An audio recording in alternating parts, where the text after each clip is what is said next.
You are listening to an American Free Press podcast.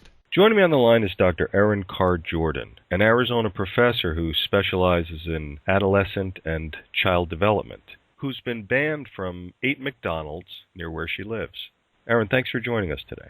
Thank you so much for having me. Can I call you Erin, or would you prefer Dr. Carr-Jordan? Erin is just fine. Okay. Erin, I saw an article online, actually it was in June 9th of 2011, in the Arizona Republic. Chandler mom, disgusted by fast food play areas, starts crusade. Now, I want to talk about that in a little bit, but before we do, for the benefit of the listeners, could you tell them who is Dr. Erin Carr-Jordan and what do you do for a living? Well, first and foremost, I am a mom. I have 4 children, ages 2, 4, 6, and 8. I'm a proud mom at that. I enjoy children and working with children so much that I decided to make it my profession. And I went into psychology, but I decided to specialize in children and how they grow and they learn and they develop. And so I went to school, got a PhD in educational psychology, and I specialize in child and adolescent development. I am currently a professor at multiple universities where I teach various courses including child and adolescent development, child psychology, motivation learning, learning in the brain, and things like that. I love what I do and I love being a mom, and it was sort of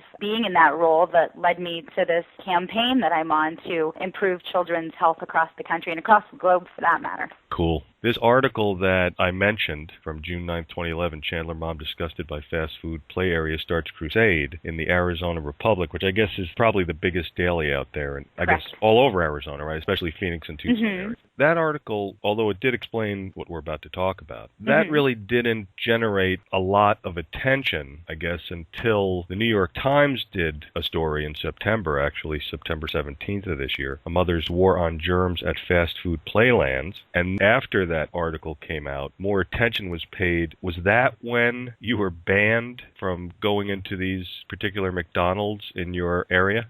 It wasn't the Times article that was the impetus for the ban, although that location that I was banned from was the location that I was with the New York Times people at. So there was a connection there, but the reason that I was banned was not because of the Times article coming out. I was banned because the health department visited that particular location after I filed a formal complaint, and they were cited for 2 violations. At the same time, the Anderson Cooper show aired. I was actually on vacation during that time, and when I came home, it was when I had the knock at my door from somebody serving me with a notice of prohibition to enter. Right. There was a lot of very positive attention generated from the Times article, and I did a lot more national interviews following that article coming out. Right. But the impetus for the ban itself was an incident that occurred at that location after I got their test results. I found out that there was Staphylococcus aureus and Bacillus cereus at high levels in the location, so I drove across town to let the manager know so that they would shut it down. I had every reason to believe that if I told them there was a problem in their playland, that they would just shut it down and clean it and make sure it was nice and safe before the kiddos were allowed to go back in and play. And unfortunately, that just wasn't the case. In fact, they did absolutely nothing, even though I wrote down on a piece of paper my name, my credentials, my phone number, and exactly what the lab report indicated, and told them what the potential risks were to children. They still did nothing. And so when I came back to see whether they had fixed the problem after I had already told them, I came back a few days later. Actually, it was the following day, and there was a little boy in there with a developmental disability who was licking his hands and licking the wall and was about to actually lick the wall. When I say the wall, I mean the wall of the indoor play structure, so the tubes and tunnels. And so I, and said, please don't do that. And I took him down the slide and told his parents that it might be a good idea if he washed his hands or sanitized them before he ate, just to be on the safe side. And I said, I'm a researcher. I'm conducting a national study. I was in here a few weeks ago. These are the results. I just got them back last evening. And it would be a good idea just to take some precautionary measures. I went back to that manager and I said, I was in here yesterday. I told you exactly what I found. I told you what the results said. I told you that this place poses a significant safety risk to children. There should be no children playing in there until you have somebody come in and professionally clean it. You have to disinfect it. It's not just, hey, go wipe it down with soap and water. We're talking about stuff that's opportunistic, causes major illness and infection. These are on the CDC red flag list. This isn't just a little bit of germs. These are opportunistic pathogens. And it should have been taken far more seriously, and it just was not. It was unconscionable that they did nothing. Right. Of course, I want to get into because that was one of the notes I took, actually, opportunistic pathogens. I want to talk in detail about that. But when you went to these parents parents who were obviously not paying close enough attention to their disabled child. When you went over to them with the child and gave them your recommendations, what was their response? They were appreciative. They were very nice and just said, oh, okay, thank you. I wouldn't say that they weren't paying attention. These places are not places where you can see your kids. They're like little hamster places. Imagine that the hamster goes up and there's turns and twists and ups and downs, and I just happen to be a very small woman. I'm small in stature and I don't weigh very much. So for me, it's easier to get in there and you were in there. Yeah. Okay. Yeah, absolutely. I see. Okay, so you were actually inside. Were you working in there? Were you gathering samples? I was in there doing follow-up testing. Yeah, I was in there swabbing. Okay, I understand. I got the impression that you were outside of the contraption. No. We were on the second story inside the tube. Okay. So there's no way that they could have seen him or what he was doing, which was all the reason why I went down the slide with him and took him over. But every single parent who sees me, if they ask me a question, my answer is always the same. I'm a researcher. I'm doing a national study. I'm just trying to make sure that these are clean and safe. If kids ask me the question, I always say, I'm just trying to make sure these are nice and clean for you guys. I never say, hey, don't be in here. This place is evil, or right. This is bad. Stay away. Not yet. I never say that. Right. Not yet. I would say now, as a parent, I would not allow my children to go in any of these, except there's one chain that does a great job, and my kids are allowed to go there, and we do go there, actually. I actually heard you talking about that on one of the videos, that was very clean. What was that, Chick-fil-A? Was that it? Chick-fil-A. Yep. Mm-hmm. They have a very good protocol. Most of them have an outside cleaning company that comes in. They do sanitizing nightly. They check it 3 times a day for anything like debris or accidents that have occurred. And then they do the sanitizing nightly, and then they have somebody that comes in and disinfects biweekly with steam. So they're doing it right. And they also have sanitizers that they hand out to parents, and they have the thing on the wall when you go in that are individually wrapped, and they take it very seriously. And for them, it seems to be a big deal to worry about children's health, and they seem to get that correlation of if you have one of these, your intention is to increase revenue by having one of these in your establishment, that then you hold a particular responsibility to keeping them clean and safe. Yeah, that would make sense. That's an interesting company because they actually, at least here by me on the East Coast, they're not open on Sundays. They're not open here on Sundays either. It's a corporate-wide policy. Very nice. Then what happened was, I'm not going to make you go through what you go through all the time explaining how it was. I'll tell the listeners, one of your kids wanted to run in and use the bathroom, and you went in with them, and then they wanted to play in the play area, and that's how this whole thing started, right? Correct. I was thinking when you were mentioning how you approach these parents, the boilerplate language you give them, I think it's going to come to a point where you're not going to have to do that. Everybody's going to recognize you. Yeah, a lot of people do now, and I get the fist bump. Yeah. Or the high five, or somebody says, are you that mom? And I would say 98% positive. And I think that's just wonderful. I mean, I know that sounds sort of cheesy and a little bit corny, but I think it's great. Parents have been incredibly responsive and supportive, and I joke that I have aunts and uncles and brothers and sisters and moms and dads and grandparents from all over the world who weren't aware, myself included. I did not know that these places were not cleaned and maintained regularly and that the health department didn't inspect them. I did not know. And I thought that if you had a complaint or a problem, and I thought naively so, that if you told the manager, they would just fix it. And unfortunately, I learned over and over and over again that that's just not the case. And it's not just one state or 2 states. It seems to be all of the states. And since there's no regulation at any state or federal level, and that means that then there is no incentive for them to do so, unless it's a personal moral incentive, that it just seems to be something that's not a priority and they're not doing. The parents have been warm, and now that there's awareness that's been generated, they're not going to take it anymore. They're not going to spend their money in an establishment that doesn't care about their children. You can't purport yourself to be pro-children and pro-children's health and then do the antithesis or the exact opposite and not take care of your playland and leave it in a state where kids are going in and they're playing, literally crawling in human feces and crawling by pictures of obscenity and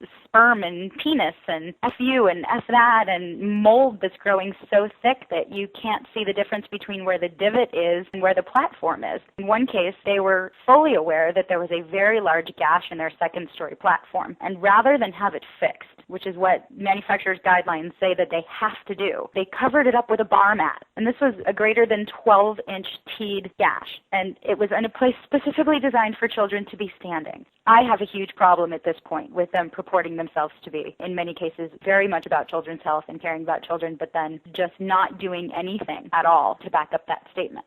Right, and I guess the science is going to show everything. I'm sure it will, but I was thinking that you were saying 98% positive reaction. I'm curious about the 2%. There's always 2%. It doesn't matter what the issue is. There's going to be 2% who finds something negative to say. Right, but I mean, what could they say? No, I like climbing in feces. I like rolling around in feet. I actually got survival of the fittest. How about the little boy who was licking the wall? Just lick the wall and get whatever he's supposed to get. Right, I heard that. Yeah, I know. In all honesty, if those types of people are the people commenting, I'm certainly not going to worry about their response. The vast majority of the people care very deeply about children and children's health and don't support anything that puts their kids or kids they know or any children in danger. So I got called a whack job once, but the person spelled whack wrong, so I wasn't too concerned about that either. Where did they write it? On the inside of the play, inside of the play place, or? So I'd be sure to read it. Oh, and then people give the basic, you're supposed to be exposed to germs. It helps build your immune system, which is not true. You should be exposed to some things, but that's for asthmatic purposes. It's not for this, and that's not opportunistic pathogens. And what we're finding consistently on the CDC's red flag list, the FDA bad bug list is what it's called. And the numbers are through the numbers that every microbiologist with whom I've had a conversation see those numbers and says, oh my gosh, they're not supposed to be even close to that region. Tens and hundreds are indicative of the structure not being cleaned, and we're getting numbers in the tens of thousands, hundreds of thousands, millions and tens of millions. I did take that as a note that you said the bacteria are growing at high levels. Right, which means it's not being cleaned. And I'm glad you brought this up because I wanted to ask you about that because I was wondering what kind of high levels. And then I was curious to ask if it's, and of course I'm sure it's happened and it's happening right now as we speak, but is there a way to track a child's illness back to these obscene places? Not obscene places, but obscenely filthy places. Filthy. Yeah. Right. Most of the data is anecdotal. In other words, it's coming from the mouths of parents or aunts and uncles and brothers and all of those people, or teachers. And people are good at knowing where they've been and what's likely the cause of their child's illness. But I can say there are several times that children have visited pediatricians and said, this is where we were, this is likely where it's from. Additionally, visited hospitals and had that same conversation. I have been in contact with the presidents of a few children's hospitals. They support what I'm doing completely and affirm that it's a problem. There isn't a lot of data that says this child got this in this environment on this day. Right. That being said, now that parents are aware, again, that whole problem with the fact that before we just didn't know, and most people assume that they're safe. They don't assume that they're risky, and they assume that they're being clean. So when they hear their child has a bacterial infection, their first thought isn't, oh, they were playing McDonald's earlier today. Right. Hopefully now it is, because the likelihood that that's an incredibly likely source from where their infection derived is incredibly possible. So I think that now that we're creating that awareness, additionally, as soon as I get a result back that indicates that there's a problem, either a maintenance problem, equipment that's failing or is in disrepair, or I get a lab report back that shows that there's really high numbers or that the pathogens that we found are opportunistic, I file a complaint with the health department in every state. So it doesn't matter what state or where. So at least that there's now a chain created. Right. So that if a child does get sick, they have some place to look and say, hey, this was reported on this day, and therefore it's likely that that child acquired it there. Right. So I'm hoping to create that sort of connection for parents so that they at least have some knowledge. And this hasn't been done in the past. A few researchers have studied playgrounds, but one or two locally, and then just said, hey, yeah, they're dirty. It certainly wasn't my intention to embark on a national study and to start a nonprofit and to turn this into a second full-time job. But it's that big of a problem, and more importantly, correcting the problem has the potential to make one of the most significant improvements in overall children's health in the nation in a very long time, because so many children play in there. 50 kids per day, per place. There's 15,000 places that have indoor play areas. That's 270 million children per year. Wow. That's almost our entire population. That is an enormous amount of children who are playing in these and are exposed, knowing what the conditions are. And I've been, just including yesterday, because I was out doing more testing yesterday, I've been now to 16 states, and I'm finding the same things over and over and over again, which means that it is a national problem, not an individual state or region problem. Right. The awareness is very important, like you were saying, and I guess because there's no trail back to these playlands, because if something happened to the child child, you can imagine, let's say you walked through a parking lot in New York City or a big city, and then you went into the McDonald's and your kid played in the playland and the kid contracted something. I guess the parent's first reaction would be, well, we did walk through that parking lot. Instead of saying, well, God, we were in the playland. Of course, because parents think of the playland as something positive and it's a kid's playland, and of course there can't be anything wrong with it. Is that what you think is creating a lot of the... Exactly. And every other environment in which children play or congregate, most of them are regulated, and most of them, if there's an illness or an outbreak, they tell the parents. And there's a way of letting parents know so that they can take precautionary measures. Think about it at your child's school. If one of the kids in his or her class gets pink eye, then they write on the board, we had an outbreak of pink eye, so that all the parents know. And that's the way it should be. Yeah. That way parents can say, oh, okay, this is what's going on with my child. Oh, Tommy had pink eye, so maybe it's possible that Sue has pink eye. So they can at least, when they go to their doctor, they have an arsenal from which to draw, if you will. Right. And that's true in daycares, in schools, in gyms, in most places where children frequent. That's the case. That's just not the case in these, even though they fit all of those other guidelines. And they're specifically designed for children to be playing in, and they're specifically designed for children in the age group that's considered at greatest risk in the population. Right. So that subset that's at highest risk. Because we're talking about toddlers, preschool age, and elementary school age children, typically 2 to 12, with the immune systems that are underdeveloped and certainly immunocompromised. Right, and of course they're specifically designed to generate more revenue, and they do. Absolutely. In fact, some of the places that I've researched, revenue is generated more than $300,000-$400,000 in a year just by the addition of a playground. That is a significant difference in revenue. So to shell out a few $100s a month to have them cleaned properly seems like a pretty fair trade-off and pretty uneven to not do. Right. At present, I think one of the biggest problems in all of this lies in the fact that the industry leader, the corporation that represents more than 20% of the industry, perhaps 25%, is still doing nothing. It hasn't made any corrective measures, has repeatedly said that we're taking it under advisement and we consider it a very serious problem and we're reviewing what we have in place. Mickey D's? Yes, this would be McDonald's. They are saying a lot and doing nothing, and the industry follows them. They are the leader. You would be hard-pressed to say fast food and not have somebody think McDonald's. For that matter, indoor playground, and you would think McDonald's, because even the casual dining ones that have indoor playgrounds like Chuck E. Cheese and those types of places, they still follow what the procedures and things like that are, an industry standard, and standard is certainly set forth by McDonald's, and they have been complacent, and I believe their approach at this point is very problematic and is precipitating a greater problem. Right. Yeah, you know, it's funny, not funny, but it's true that corporations and especially government have the great ability to create activists out of people, even though, of course, they don't want that, but they seem to have this ability to push people to the point where they just say, that's it, now I'm going to take it back to you. Yeah, and people have said to me, why didn't you just tell the manager? And I shouldn't have used that voice. Because people ask it over and over again, and I did tell the manager. I told many managers. I told managers over and over and over again. And then I told health departments, and then I told senators and representatives, and I have told everyone, and this is the reason why I often reach out to the media, because I think the media is the best tool to reach the most amount of people who are most impacted. In other words, parents and children. So the reason why I do so many interviews, and the reason why I talk to as many people as I possibly can is because it's just me. I have a partner who's a microbiologist who holds a PhD in microbiology, specializes in immunology. She is the one who reads the lab reports and says, this is this, this, this, and this, and gives me that specific information. So I'm coming from that standpoint, from an incredibly educated perspective. And then I have to use what she tells me and then what I know. And the only way to tell a lot of people is to use the media, because it doesn't work so well if I just stand out on my sidewalk and say, hey, guess what I found?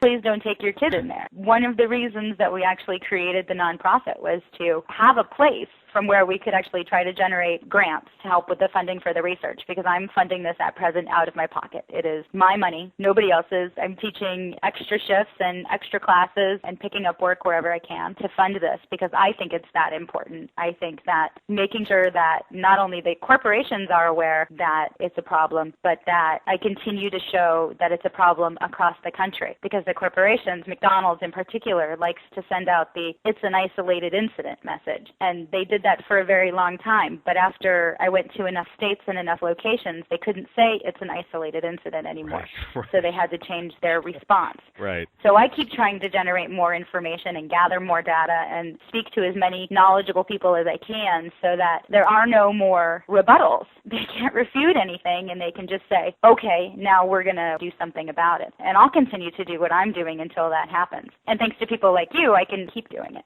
We're here to help.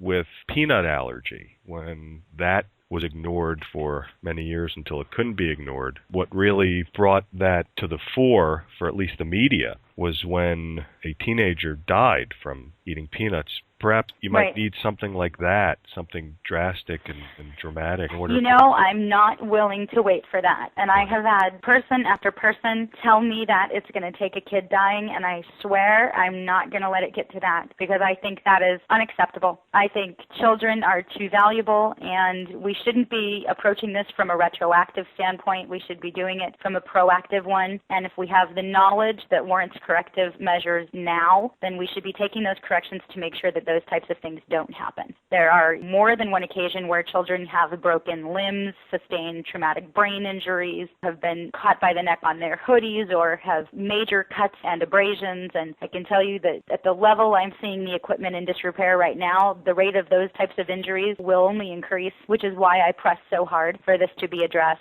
now with an amount of immediacy. I believe this to be an imminent health hazard, not sort of, it's been going on for a while. I think this will only get worse. So I think that's one of the main reasons why I spend the money I do and why I take all the time that I do away from my children, and why, fortunately, I happen to have a family who's very loving and supportive and agrees that this is such a big issue, and why so many people have paid attention. I won't sit back and wait for something that tragic to occur. Yeah, I was just referring to getting the public's attention, not you doing what you're doing. But yeah, you're absolutely right. If you could save even one life, then spending your whole life doing this, I guess many people would think that would be worth it. I've gotten thousands of emails, thousands, and that's not an over-exaggeration, from people who have seen the story or heard about it from a friend or something along those lines, whose child or grandchild, in many cases, contracted an illness or got an injury from one of these places, expressing their gratitude. I have children who are doing this project as their science projects. One just won a gold medal. I have elementary school classes writing me, telling me thank you, and that they've shared it with their friends.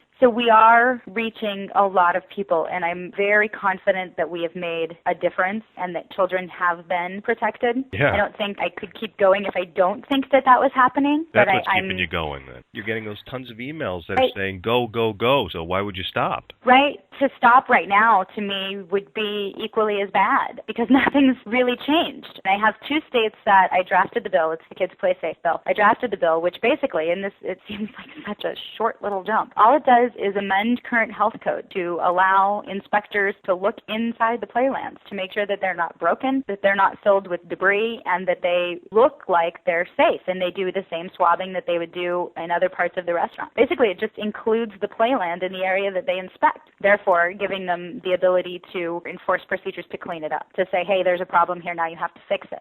Give us a definition. I know, as you explained, you have a cohort of yours who has a background in this because you have a background more in, I guess, psychology, right? Right. So she does the lab work and everything, but can you give us a quick definition of opportunistic pathogen?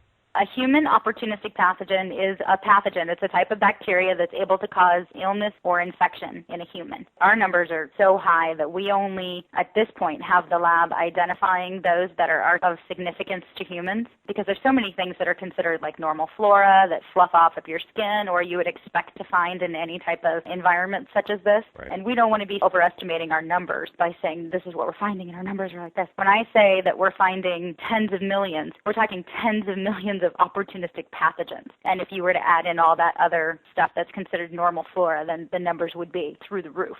Right. And that's what I was going to ask you about, the opportunistic pathogens. Now, there's a lot of, I guess, Latin names that are listed on your website.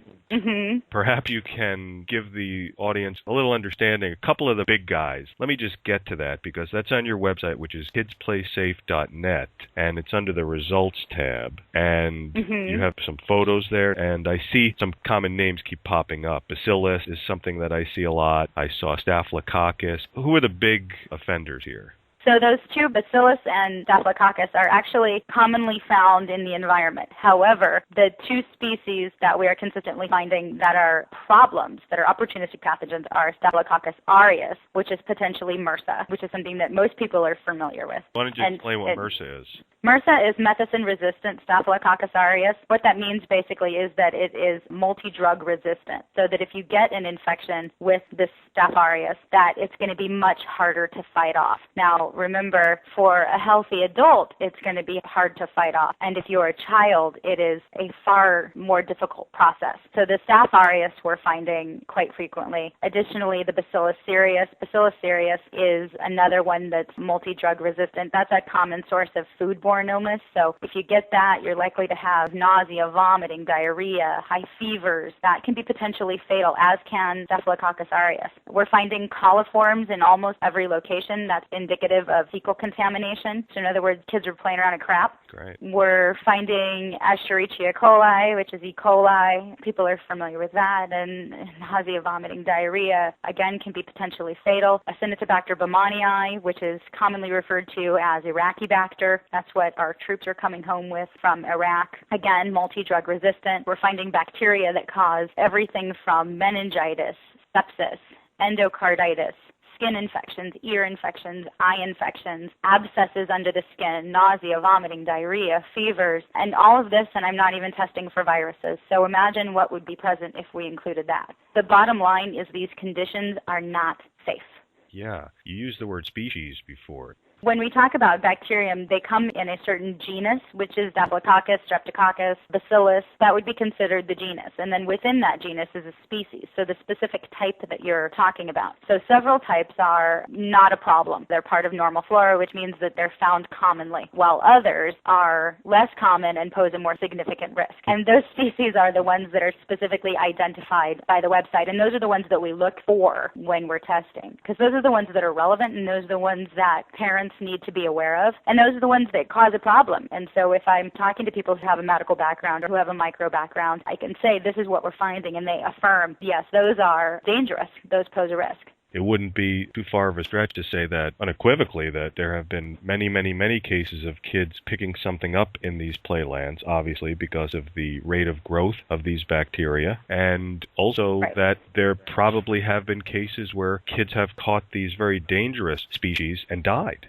that we don't know about. I'm not aware personally of any fatalities. That doesn't mean that they don't exist. I am aware of quite a few cases of very serious cases. As it relates to those, I can affirm that yes, there have been. I don't want to personally overstate. I never do. So I don't want to say, yes, there are children who have died, because I don't have those facts. Yeah. But there are thousands and thousands of children who have gotten very, very ill and been hospitalized and treated, and children who have suffered injuries. Another thing you said that I want to make sure the listeners hear is the term multi-drug resistant. What exactly does that mean? Multi-drug resistant means that if you go to treat whatever type of infection that you have, you would, for instance, take like a penicillin or something, just to give an example. And if these are multi-drug resistant, that means that the typical antibiotic or the typical approach to address the infection doesn't work. It means that the bacteria has sort of adjusted, if you will, and has like a guard up and can't be impacted by that antibiotic.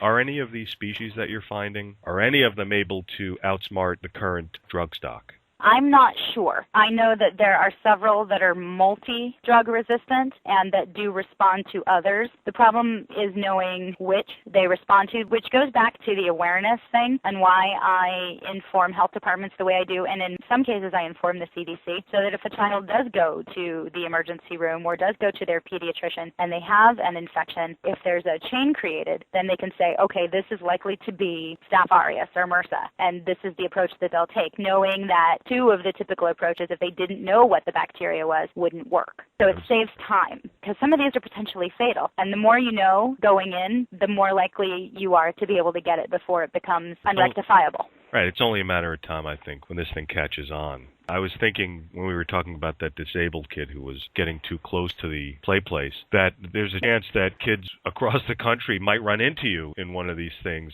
Earlier we talked about how governments and corporations can make activists out of people. Have you ever done anything like this before? No. So in other words, you've never been compelled to do something like this, which I guess some people might consider to be a little over the top for them. Even though you're getting the support you are, these are the people who are actually talking to you. There's a number of people who aren't talking to you, obviously. And I'm sure there's some of them who are going, oh, God, this lady's just, why they would say that is ridiculous, but because you're helping them out. But the point is, there could be some people who might think that you're taking this a little too far. You know, and I don't think it's been taken far enough. I don't think personally that as a parent, first of all, and as somebody who works with children and knows the potential impact of this, and getting the knowledge that I've gotten from my partner, Dr. Furr, I don't think that it's been taken far enough. Until there's something in place that ensures that children who play in these places are safe when they do so, then I don't think it's enough, period. And while I appreciate what other people have to say, and I certainly don't take anything away from their opinion, my opinion is just that there should be no stone left unturned when it comes to children and their safety. One child injured, one child hurt, one child ill unnecessarily, when there's something very easily that can be done to stop it, is too many. Can't argue with that. I want to look at this letter here that you received in October, at least it was dated October 21st of this year, 2011, from the McDonald's franchise, from James M. Stipe. And he says this letter is intended to provide you reasonable notice of the prohibition on your entry, pursuant to ARS, I guess that's Arizona Revised Statutes, 13-1502A1 enclosed, so they enclose that too. It is hoped that you will not attempt to enter any of the above restaurants. If you are represented by counsel and have any questions, please provide that person my letter. Please do not attempt to contact me directly. Thank you. Thank you for your anticipated cooperation. Very truly yours. And I didn't cooperate very much with that letter. That's what I want to get to next. And also, he put in the letter, the Arizona Revised Statutes, the criminal code, criminal trespass and burglary. So he's threatening, he's saying that you probably, you will be violating, even though he's not in the law enforcement business. He's saying that you may be violating criminal trespass in the third degree. Now, that's as yet to be determined, right? I haven't gone into any of the others on the list, nor do I intend to, for several reasons. One, it's quite obvious that that individual who owns all of those doesn't keep a safe playland. That was the one that had the Staphylococcus aureus and the Bacillus cereus and the myriad of other things that are harmful to children. I had been in another one prior to that. It had similar problems. So common knowledge would say that the other 6 are likely to be exactly the same. And there's parents all over Arizona now that are aware of those addresses, and they're watching those places like a hawk. So I certainly don't need to be the one that's going in there. And in all honesty, I would say thank you to that gentleman very much, because he helped to elevate what I'm trying to do to a level that created far more awareness and informed far more parents than I was able to do by myself. So the letter was kind of like Christmas. Yeah, I hear you. Have you contacted an attorney about any of this yet? I did reach out to an attorney to get advice about what it meant, basically, because I don't presume to be that knowledgeable in the legal arena. So I did contact somebody and say, what does this mean and what doesn't it mean? And basically it was just that, hey, don't go in there. And I said, hey, okay. And that really isn't a big deal to me. And I'm certainly not going to spend the money that I have on an attorney when I could be spending it on more lab tests. I was curious about whether or not this interpretation by this, and I don't know what he is, this James M. Stipe, because it just says for the firm. So I don't know if he's the attorney for the firm. It doesn't really say here. However, I was wondering if you had asked the attorney, and if you hadn't, if you plan on asking an attorney, if in fact this Arizona Revised Statute that he included in the letter, this could actually be used to prosecute you. Yes, it can. It's a private business, and they have every right to say that I cannot go in there, regardless of the reason, even though I was not disruptive, nor was I creating a problem. In fact, I think they were being incredibly disruptive by doing nothing. But yes, it absolutely can. If I go in there, they have every right to ask me not to be there. So I would be trespassing because it's their private property. You have the name of the people who own the McDonald's? Ernie Adair, the Adair Group. I wasn't aware of what his name was, and I had a few people send it to me. Well, I have a feeling Ernie is going to get some fan mail. Yeah. When we talked about before how the talking heads on the show, and again, not all of them are. I appreciated one of them, and I mentioned that to you before. I thought she actually had some good questions, and usually they don't. Usually they're just actors and actresses and fixtures in front of the television. But the talking heads made sure they gave McDonald's their time, even though there were no McDonald's representatives on the show. It would have been nice if they had somebody from McDonald's there debating you. No, we want our places filthy, of course. So they said, well, McDonald's did put out a letter about it, and here's the letter, and none of those dummies asked you if in fact this was true. And what McDonald said was they've been in consultation with Dr. Carr-Jordan, but have they been in consultation with you? I have conversations with the director of U.S. Ops or Public Affairs. I was having them on a regular basis, which is why I said earlier in the interview that they say a lot. It's under review. We're reviewing our process. We thank you for the lab results and the pictures and everything that you send us, but then they do nothing with it. Talk is cheap, right? But yes. Well, it really is, because it doesn't amount to anything. In fact, the last I heard from what she told me is that what they had in place was working, which is laughable. Maybe she's right, though. She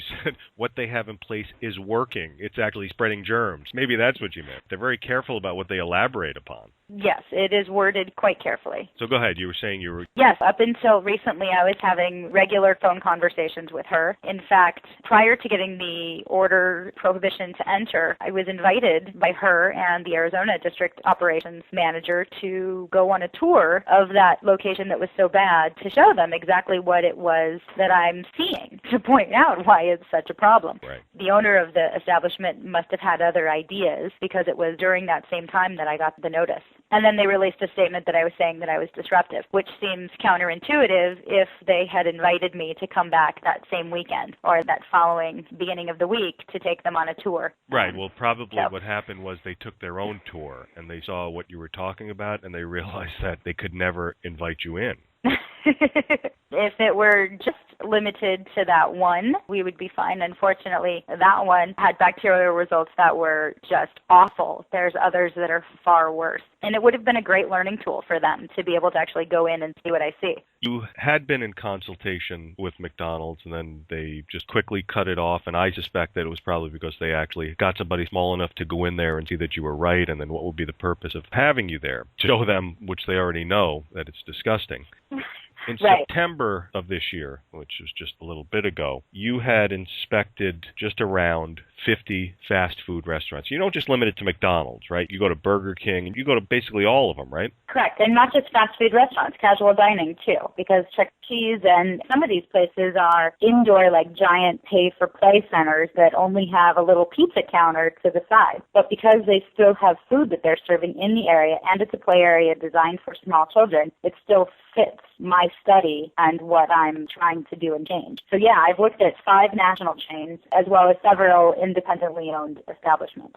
So certainly not limited to just McDonald's. Right. One thing I forgot to mention, Erin, was while you were in there gathering evidence with the swabs and also gathering visual evidence with the damage in these things. And you mentioned, of course, the graffiti and sometimes the X-rated graffiti, and you termed it gang slang. That was pretty good. I had never heard that before. Is that something that you just came up with? No, it's actually gang tagging, and gang slang is something that's sort of, in our field at least, sort of terminology that we use. And gangs in specific neighborhoods have their markers or the way that they tag that their particular gang has been in a place or it's their territory. So that's what I'm talking about when I say gang tagging or gang slang. Some of it is like I support Crips or I support Bloods, or there's the actual signs. Each individual in the gang has their own sign. So that's the gang tagging that they use. They tag it that they've been there. One of my concerns from my area is desensitization, that kids at very young ages are exposed to these things and they think of them as then normal, and they become part of their vernacular, part of the things that they understand, especially because they're inside playlands. They don't think that it's inappropriate. Right. And so personally, I'm concerned that a child would go in and say, I support Bloods or I support Crips, and then repeat, I support Bloods or I support Crips, or begin to talk about that stuff with their friends. And it's a way really to sort of network with very small children about things that are certainly things that they should not be having conversations about, nor should they be exposed to at all. Yeah, that's why I said earlier that this topic touches so many other areas, and this is one of them. Gang slang means that there's actually gang members who are going into these things, and it sounds like they might be young gang members or they might be young wannabe gang members, and that's what you're alluding to. And then the kids are being exposed to this language and this culture, and they might think it's cool, and they might then assimilate that into their... And that's something that you would never think about, or I would never think about. You know, the first time I saw it, I said, what the heck? This needs to be removed. I can't believe it's written in here. But then I travel into the Midwest or into the Northeast or other parts of the Southwest, and you see the same things over and over again. And it's just a different part of the country. So it's a different gang and it's a different symbol, but it's the same stuff. So you can see it really is a pervasive problem. And it goes to this sort of idea that children are really becoming desensitized to things related to violence at much younger and younger ages. They're involved with behaviors that are dangerous.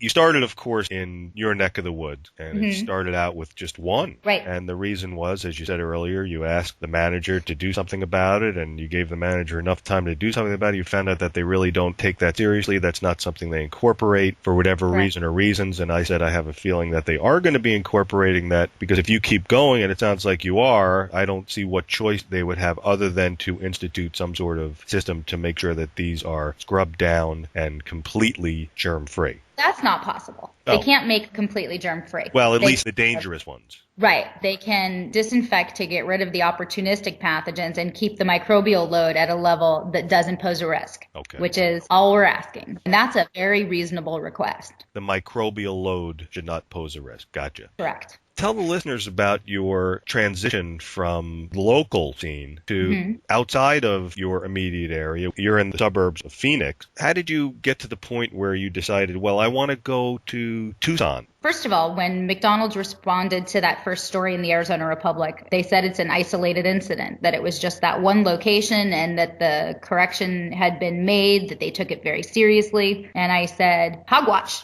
And I started calling other places around Arizona and would just casually ask, what's your protocol for cleaning? And at that time, I didn't even know there was a maintenance problem. I had seen a big crack in their slide and had complained about it, but didn't know that the maintenance issue was this whole separate problematic area. And so when I started calling, the response would either be, why is it dirty? Or what do you care? Or something along those lines. It was never, this is our protocol. This is how often we clean. This is what we use. That wasn't the response. And so I started driving all over and looking inside, and I noticed that they were really bad. And then while we were on a road trip, actually, we were going to Colorado to visit family. And you know, about halfway through that drive, you stop and stretch your legs and the kids need to get out, and it's a long drive. And so we stopped again at one of these establishments, and the kids went to use the restroom, and I said, I'm going to go check out the playland. And I looked inside. You couldn't resist. No way.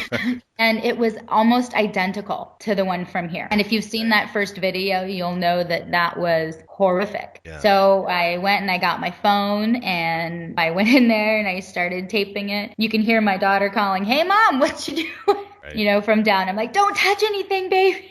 Well, I complained, first of all, to the manager when I was in there. I just said, hey, you know, your playground is pretty gross. Get somebody in there to take care of it. And then the next day, I drove back down the mountain to see if they had cleaned it. And they hadn't. And so I walked over to the veterinary clinic because it was the only place that I could think of that might have swabs. And I asked for the vet to come out and I said, hey, this is what I'm doing. I swabbed a place in Arizona and this one looks so much like that one. I just want to see if they're the same thing. Right. And he's like, I donate to your cause. Here you go. And so he gave me 2 more swabs. And so I went in and tested. And that sort of was the impetus for the whole thing starting. So our trip was supposed to be a drive back home through Colorado. Instead, we came back through New Mexico so we could get a third state so I could see if it was the Southwest, if we could get an idea. And these are always selected at random because I'm doing it as a national study. So I look at rural areas, urban areas, high traffic areas, low traffic areas, suburban, high and low socioeconomic statuses. Across the board, I'm trying to get an idea of how bad the problem is in all of the places, not just one or the other. And again, it's just pervasive. Right. And I saw on your website that even my state was on there, New Jersey. You've been to Arizona, California, Colorado, Illinois, New Mexico, Minnesota, Wisconsin, Maryland, Florida, Oklahoma, Missouri, Yeah, quite a few. So I have a representation of what I would consider the eastern United States, the Southwest, and the Midwest. So I'll be getting the Northwest and the South soon. Wow. And in September of this year, it was just under 50, as I heard in a few of the videos, or just about 50. I think one of your interviews was in September, and it was just under 50, and one was in October, and they said just under 50, but I don't think they gave you enough time to comment. It was probably over 50 at that point, I would imagine. How many is it now? Well, I do 2 per establishment, and I do 2 establishments per state. So the number doesn't jump exponentially. I would say about now I'm around 65, 70. I just did 4 locations yesterday. Last week I was in California for a little bit, and I was in the northern part of Arizona. So I added, 4, maybe 5, 6, 7, 11 more to that number. So I would say around 70. I don't usually keep count, which is why people say about 50. In my head, I know sort of like a guesstimation, right, but it's around 70. Okay. And of course, you mentioned earlier that the reason that this exists most likely is because there is no regulation on a local level, on a county level, on a state level, or on a federal level. That's correct. No regulation at all, which is pretty amazing. But again, I have a feeling there is going to be, because you're not going to give up. What about sponsoring a bill? You mentioned that a few times in some videos. Are you doing that right now? I wrote a bill. It's called the Kids Play Safe Bill. 2 states right now, Illinois and California, are moving forward with carrying the bill in their respective states. In fact, Jack Frank's people in Illinois should have it up this week. It went through legal this week and should be signed by Jack Frank's and should be up very, very soon. And in California, Assembly Member Michael Allen is sponsoring the bill, and he has 2 potential co-sponsors in Senator Padilla and Assembly Member Marty Block. Is this for the entire state of Illinois? Yes. And in Arizona, Maricopa County is changing their verbiage in their health code to include indoor playlands. But without teeth, without some sort of ramifications for non-compliance, I don't believe it will be effective. I'm not saying that what they're doing won't be effective. I hope it will. But there has to be some sort of regulation in place that affords the health inspector the ability to require corrective action be taken. So it's not enough to just say, hey, there's a problem. There has to be an end to that. There has to be a solution. So if there's a problem, they have to be able to say, hey, you have 24 hours to rectify the problem, or action will be taken, either an abatement order or a cease and desist along those lines, stuff that's already in place in the restaurants. So it would just amend what's currently in place in the health code that's already in existence in the rest of the establishment. It just doesn't carry over into the playground area, which to me it's just this giant loophole that I'm sure was purposefully put in place. They messed with the wrong person. I do a lot of research. That's great. I think you're doing a great thing. Thank you. Not just because I have young kids that want to go into these messes, but for other kids. And I wanted to mention earlier, I forgot to, that when we were talking about the filth in these things, the little plastic balls, the red and blue and yellow balls that the kids can jump in, do most McDonald's have those things? And are they the most filthy? No, in fact, most places don't have them anymore. In fact, I have been to none that still have ball pits. Okay. There was a big problem with them for many, many reasons. Children were getting hurt, suffocated, items were getting lost inside. I believe diapers were coming off. There was lots of germs and bacteria. There were illnesses reported running rampant. So it seems like they took out the ball pits and then left the rest of it. The Consumer Product Safety Commission has specific guidelines related to soft-contained play units, which is what these are. These indoor play centers, the play areas, are called soft-contained play units. And they have specific guidelines that are related to these. Those guidelines, most of which defer to manufacturers. And the manufacturers then give the people who purchase their product owner's manuals that say, here is what you're supposed to do. Here's how often you're supposed to do it. And this is what you need to be doing if you want to maintain a clean and safe place. If you don't do these things, then children are in danger. Reads very specifically. And the problem lies in the fact that very few of these places actually adhere to the manufacturer's guidelines, to what's outlined by the Consumer Product Safety Commission and suggested by the FDA and the CDC. So there's already things that are in place that sort of govern this as an umbrella sort of thing. It just hasn't been connected the way that it's supposed to be. And hopefully this study and my continuous talking to people will do that. Will make that connection and then result in corrective change. Right, because these are just guidelines issued by these organizations. I think the federal government has every authority here to step in. And I went to DC, I met with people on the HELP committee, and I urged them to take this up and carry this at the national level because I believe it's a national problem and not a state problem. They encouraged me to go to each individual state, and I am doing that, and I will continue to do that. If I have to hoof it to every single one of them, I will. I've got 3 down, 47 to go. Even Alaska and Hawaii? I get emails from them. That just shows you it really is a national problem and would very easily fall under the jurisdiction of either the CDC or the EPA or the FDA. There's so many places that this could be housed. And with the kind of public support that we have, it would be a pretty easy carry. Now, you have a full-time job, as we talked about earlier. I do. Yeah. How many hours a week do you spend on that job? Teaching? Yes. At least 40. That leaves 128. Do you sleep a lot? No. Yeah, there's 168 hours in a week. You work 40, that leaves 128. So let's say you sleep about 6 hours a night times 7. No. Not even? No, about 4. Wow. Ooh. 4.5. 4.5. Just to not give you the benefit of the doubt, let's say 5. So 5 times 7 is 35. That's 128 minus 35. That's 93. So there's still 93 hours left. You got to spend some time with the kids. How much time are you spending on this? And of course, it's been called by the media a crusade. And I think that's a compliment to say that because more people should be going on crusades. But after speaking with you all this time, I see that it is a crusade and it's a great crusade. So how much time do you spend on this great crusade? Well, I spend time every day. I work, so I teach, and then as soon as I'm done teaching, well, most of my time is spent during the day with my kids. If they're napping, then I'm either teaching, or when they go to bed, I teach, and then I stay up and do kids play safe stuff until I fall asleep. I usually go to bed at like 1:30 at night, and I wake up at 5:30 in the morning.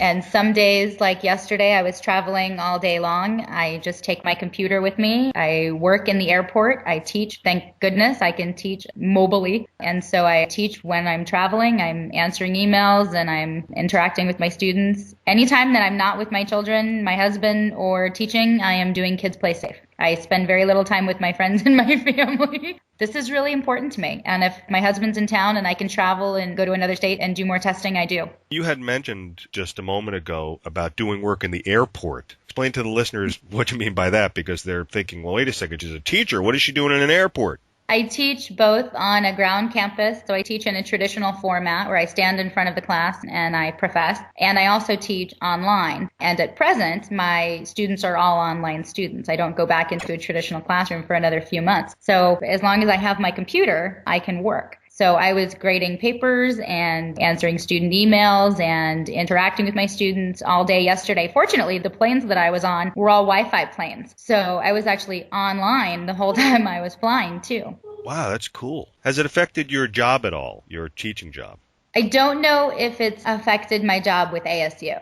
It has not impacted my other jobs at all. So that's good. Because I'm not teaching with the ASU this semester, I don't know. I can say that it doesn't do a career a lot of good, especially if you're in the business of education, to have bad things said about you. And specifically if you're doing research for somebody to purport that you're disruptive, it challenges your credibility. And I can say that I am incredibly ethical. And so things being said like that about me bother me, especially because they're inaccurate. So it's still, we'll see whether it impacts my career in any way. I'm certainly hoping that it doesn't. ASU, you're talking about Arizona State University in Tempe. Correct. I happen to love ASU. I got my bachelor's, my master's, and my PhD from there. I've taught there since 2005 in some capacity or another, and I love teaching there. So I'm certainly hopeful that the comments that were put forth by McDonald's don't negatively impact me in any way, because that would be a real big disservice to my students. I'm a good teacher. I believe I'm an asset to the places for which I teach. So. Right, but ASU is a huge school and they have a lot of corporate connections, and that's of course why you're alluding to that.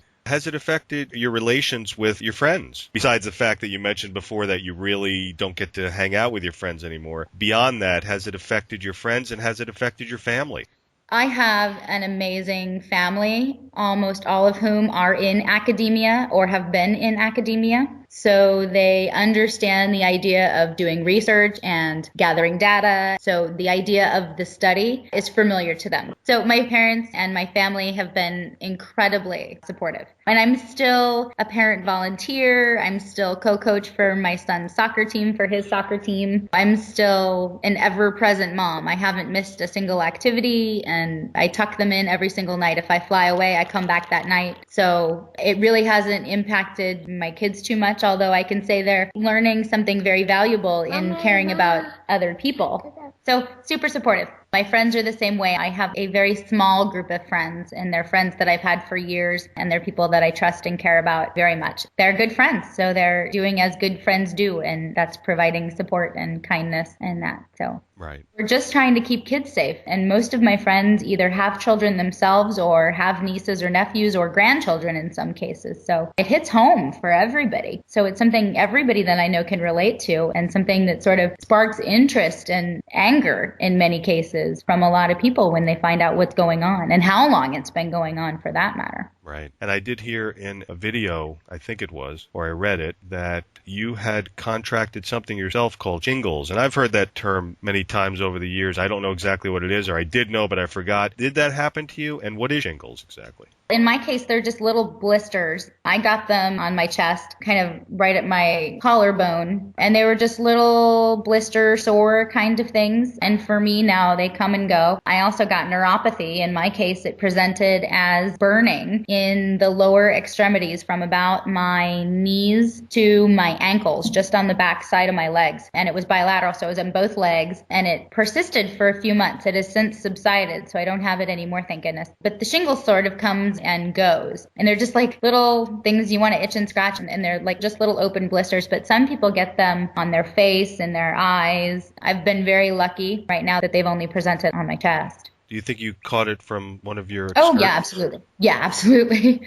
And the neuropathy too? Mm-hmm. Yeah, the neuropathy is likely from exposure to pesticides, and there's an enormous amount of chemicals that I'm coming into contact with. Some of these I'm climbing in like 3 or 4 or 5 a day, and it's a pretty residual basis that I'm going into them. And assuming they're all using the industry standard chemical, which is a chemical that really isn't effective at cleaning much, but it's a chemical nonetheless. So I'm being exposed to chemicals pretty frequently. And I also have bouts with stomach problems, and I get little random infections and stuff. But my doctor said that I should expect that for a couple of years. And it just goes to show even more the impact that it can have on children. In fact, my parents were commenting to me the other day when all of this stuff was really going on, because I had the neuropathy and the shingles at the same time. And they said, "Are you wearing a mask? Are you wearing gloves when you go in?" And I said, "I'm next to a 2-year-old who's barefoot and eating at the same time. And people are suggesting I wear hazmat suits." And that visual image, it really needs to change. If they think it's dangerous for me, imagine what it is to a small child whose immune system is just developing. I think the thing that I try to convey to people is, yes, there's other places around the environment that people are exposed to similar things. The fact is that these places are places specifically designed for small children ages 2 to 12. They're also specifically designed for people to be eating there. And they're places that are designed for the behavioral patterns to be crawling on hands and knees. And think about your son. If you think about children his age and my children's age, these are not gentle, docile little creatures. These are rambunctious people that run and jump and climb and throw and slide and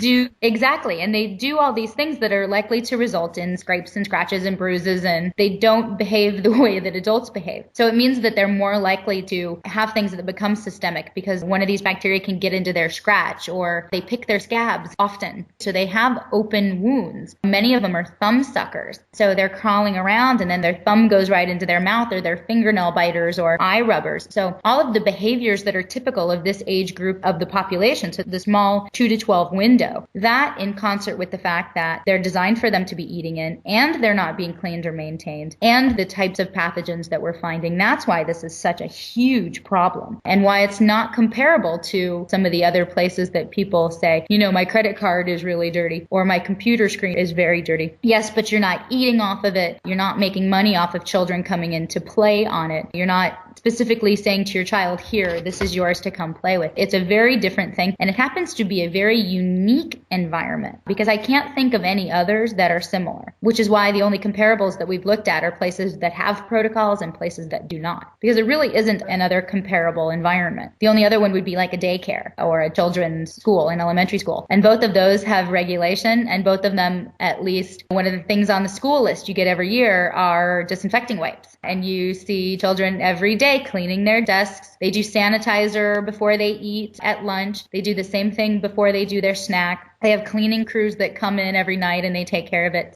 I was thinking about how to clean these places, and I was thinking maybe some kind of like a high-powered wash. That would be bad. That would be bad? That would be bad. Here's the reason. Okay. So imagine, if you will, a bucket, like a construction bucket, like the kind that you would see at Home Depot, the big orange one. Right. Okay. Now, the pathogens that we've been talking about, imagine those are ping pong balls. Now, dump a whole bunch of ping pong balls inside the bucket. Okay. Now you turn on a power washer and you're power washing the bejesus out of the ping pong balls and they're ricocheting all over and by the way, the bucket is the tube that the kids play in. Okay. So you're spraying these things down, right? And they're bouncing all over and then you turn off the water and what's left? Well, they're still there, but they're in different places. And they've now ricocheted off of all of the other parts of the inside of the structure because water doesn't kill pathogens. And power washing, what it does would move all of this stuff around the rest of the structure. And then as it dries, it sort of settles on the bottom. And then because these have connecting tubes and there's holes in beneath the connecting portions, the water would then seep to the floor. And then you would have a lot of stuff that settles on the floor. Right. So what was once potentially centrally located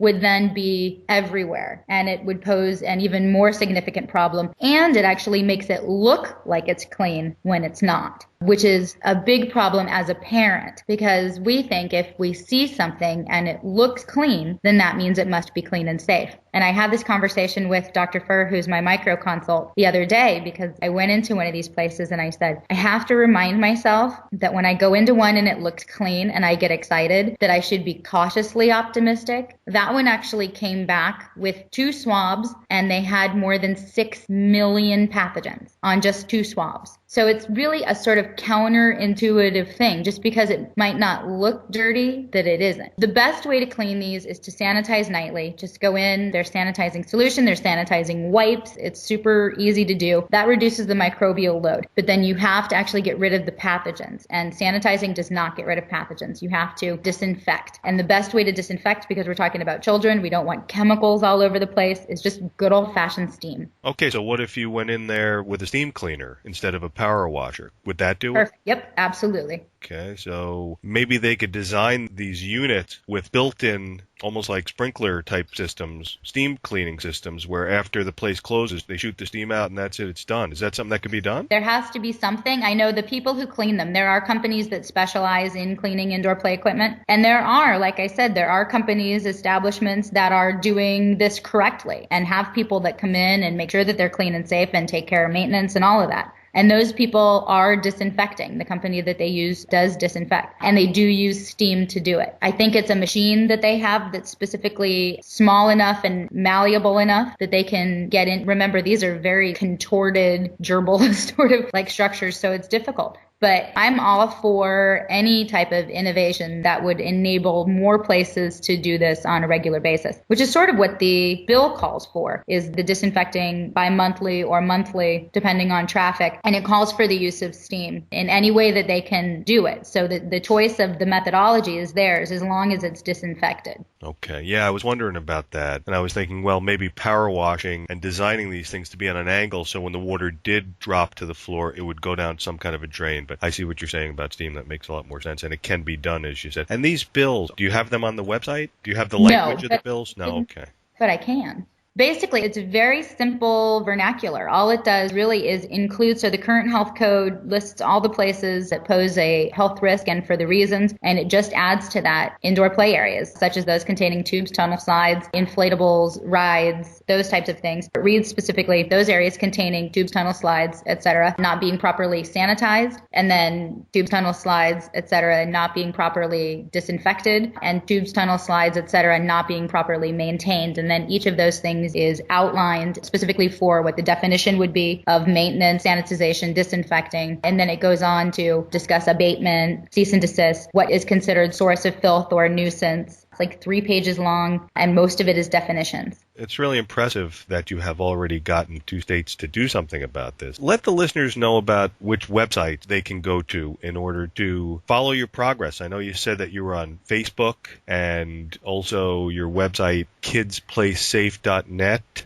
KidsPlaySafe.net, and then Kids Play Safe on Facebook. It's a cause page. I update on that almost daily, and I include whatever numbers I get back from the lab. I include the bacteria that I get back. I write about anytime I have a meeting with a legislator, or for instance, I've met with the president of the Arizona Restaurant Association. I spoke about that. I've reached out to the president of the California Restaurant Association, the Arizona Hospital Association, the Association of Pediatrics. So those types of meetings that I'm having, I talk about that. Parents share their stories and tell me about whatever experience that they've had. There's no better way to learn than from the experience of others. So I love when people share what's ongoing with them, and it helps to spur me on to know that I'm making some headway and helping kids. I'm on Twitter at Dr. ECJ, and YouTube videos. I update the YouTube videos. It's Dr. E.C. Jordan on YouTube. And I have right now, I think 50 videos online of different playlands. And it's mostly, of course, you going through these things and filming them. That's what I wanted to ask you about. And I forgot to ask you this, but those first McDonald's, we talked about that. But now in these other places you go into, and it's not just McDonald's again, it's Burger King or anybody. These other establishments that you go into. Now, you said earlier that you're small. I guess some kids might be taller than you. And yeah, I'm sure they are. Yeah, I mean, kids that go into that, but there aren't kids that go into those things that are taller. You're the biggest person in there, right?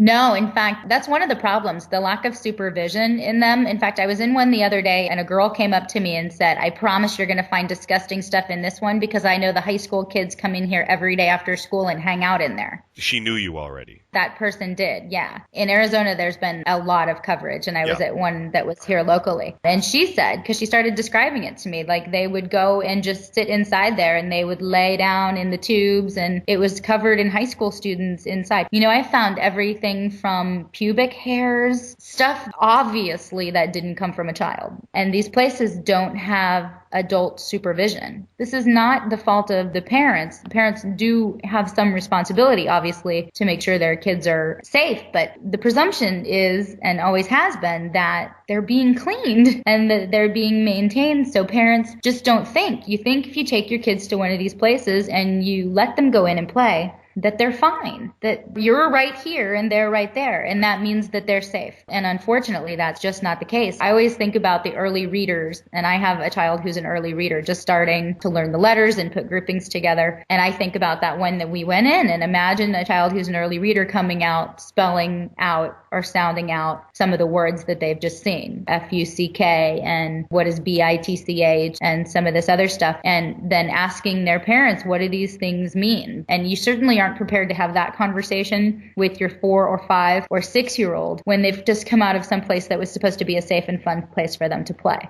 And that's one of the reasons, one of the many, many reasons why I think this is such a big deal. Yeah, and you would think that just that in and of itself would be enough to spur these owners to say, geez, I don't want that in there. That's ridiculous. There's kids going in there. But obviously that isn't enough to do it. What's the worst thing you ever found in one of these areas? Just yesterday, I was in one and there was human feces. I think that's the 4th or 5th time that I've come across that, and vomit. The smell of urine all the time. There's Band-Aids quite often with bodily fluid on them. And people, they think Band-Aid and they're like, oh yeah, my kid was wearing a Band-Aid. But you forget that then there's open wounds and kids carry things in our body. So to have bodily fluid that can be transmitted, it's a big deal. My stomach turns every single time I see the graffiti. The graffiti really bothers me. But I think the most dangerous, in addition to the pathogens and that type of exposure, is the increasingly high rate that I'm finding broken equipment. Just yesterday, I saw one, I was on a 2nd story and it was a side window and it was missing a screw. So I was able to put my arm through it and look down with my camera because it was a 2nd story. Plexiglass that's just failing and is riddled with cracks in it. So imagine one of these kids with a good swift kick and the window's going to go straight through. 2nd story platforms that are unsecured, and webbing. I find all the time webbing that's been slashed or is failing that poses a major risk, a fall fall risk, an entrapment risk, an entanglement risk. Remember, these people's body parts are much smaller than ours. So if they're crawling across, the whole leg could go through there, or their head could get trapped if they're a toddler. It's designed for children as young as age 2. It all, to me, is very disheartening. And it's the reason why I keep doing it. They keep saying they're going to look into it, and they keep doing nothing, and I keep finding the same thing, and I'm about fed up with that.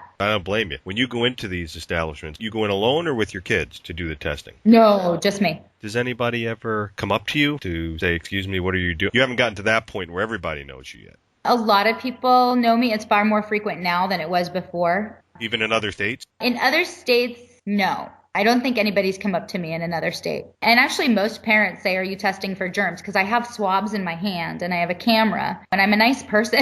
I'm not a threatening individual in any way. And I'm always very amenable to answering anybody's questions. I never tell them that they shouldn't be in here or the place is bad. That's not what I'm there to do. I don't want them to shut them down. What I want is for them to clean and make them safe. Every parent that I've come across has been very supportive. And if they ask a question, they always like the answer and are very appreciative for the information. And as a parent, if somebody was in there doing something and they found out that there was something in there that could hurt my child and they didn't tell me, I would wonder what the heck kind of parent they were. Absolutely. What's the average time you spend there doing this? Less than 10 minutes. Do you ever buy Usually it's McDonald's or Burger King? Every single time. I actually buy the exact same thing every single time. I use the same card to do it, so I create a digital record of my being there. And I never want to be accused of not being a patron. That was a double negative. I don't ever want to be accused of just using them for something. So I'm always a patron. Doesn't matter where I go, I always buy some.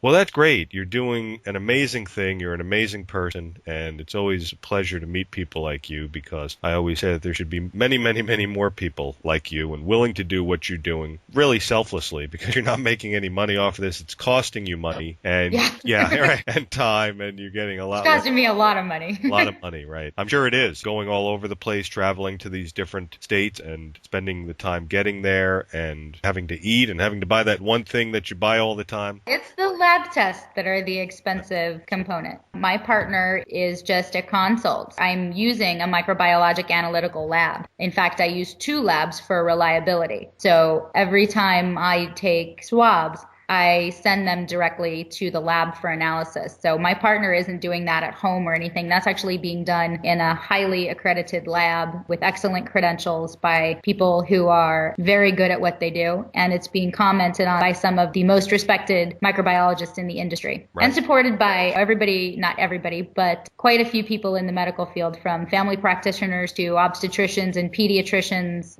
We're creating quite a group of people who care deeply, who are educated and are coming at this from a knowledgeable standpoint and just seeking the help of everyone around the country, because everybody can help. Now, Erin, I'm looking at the website, kidsplaysafe.net, and I see the tabs Home, About, Our Mission, Results, How You Can Help, Videos, News, Links, Donate, Contact. How you can help.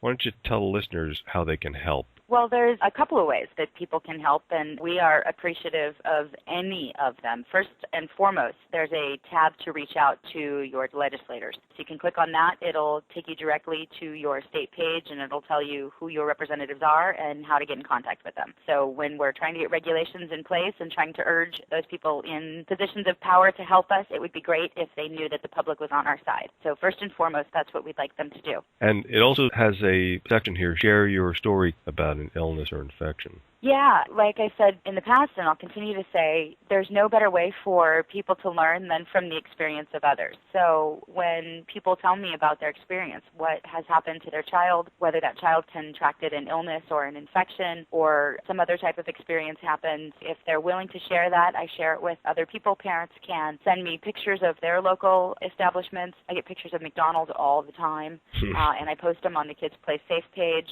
And if there's stories that people are willing to share, I post those as well. And again, those just go to helping keep kids safe. So if you've had something that's happened to you and it can potentially help somebody else, it would be great if they'd be willing to share it. Right, and also there's a place there to sign a petition, help ensure children have clean and safe places to play. And right now looks like 1,643 signatures on there. What's that about, that petition?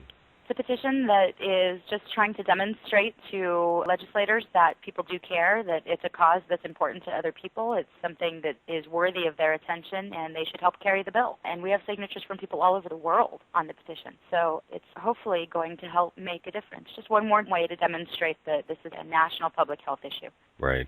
Another way that they can help, and one that I personally am incredibly appreciative of, is when people donate to the cause. It costs me, and again, this is coming out of my own pocket, it costs me about $75 per swab, and I do 2 swabs per establishment on average, unless it's a very large place, in which case I do more. But typically it costs me about $150 per place that I go. And to give you an idea, I went to 4 places the other day. So when I dropped off those swabs, I knew that I was giving them $600 of my money. And I do that on a fairly regular basis. So I'm very appreciative of anybody who's willing to help in any possible way, even $1, $5, any of that. Every single penny helps, and it goes directly towards lab tests, and so that I can keep this going, because sustaining it on my own is quite difficult. I am an adjunct professor, and I piecemeal a bunch of part-time teaching jobs together to make a full-time job. So I'm by no way independently wealthy, and I'm working as many extra jobs and teaching as many extra classes as I possibly can. So